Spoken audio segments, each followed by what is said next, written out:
As they shared their stories, it became clear that we all had one thing in common. We were still profoundly hurting, maybe permanently. Time had done little to heal any of us. Some of us in Room B had arrived just after a few weeks, and some after a few years of losing everything. It didn't matter how much time had passed. The pain was still raw. The woman in the red blouse spoke first. "He did everything. He cared for me," she said. The lady wearing a Nike tracksuit sitting almost opposite me spoke up. Her husband died of a heart attack in his sleep. "I have to get a second job," she whimpered, "or else my kid will have to come out of school." My guard crumbles. As these women shared their stories, my guard began to crumble. We'd all lost everything. For some of us, it was more than one everything. We'd all lost significant and irreplaceable people in our lives.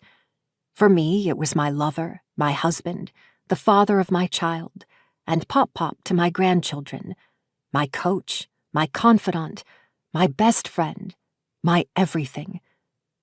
But these women also lost their providers, safety nets, and solid ground. One lady spoke about a business partner leaving suddenly after 2 decades, and how the betrayal felt just as crushing, even though they weren't family. "He was my work husband, and I spent more time with him than with my children." Her words struck me. She had lost her entire business, unable to recover after the split, financially or emotionally. Grief wrapped around us in ways you only understand when it happens to you. Like pieces of a puzzle, hearing these women bearing their raw truths started putting things together for me. "Loren, would you be willing to share your story today?" Mr. Sportscoat singled me out, and all eyes in the semicircle landed on me. I felt JR's presence, watching me, urging me to speak. I cleared my throat, swallowed my spit, and looked at each person in the semicircle.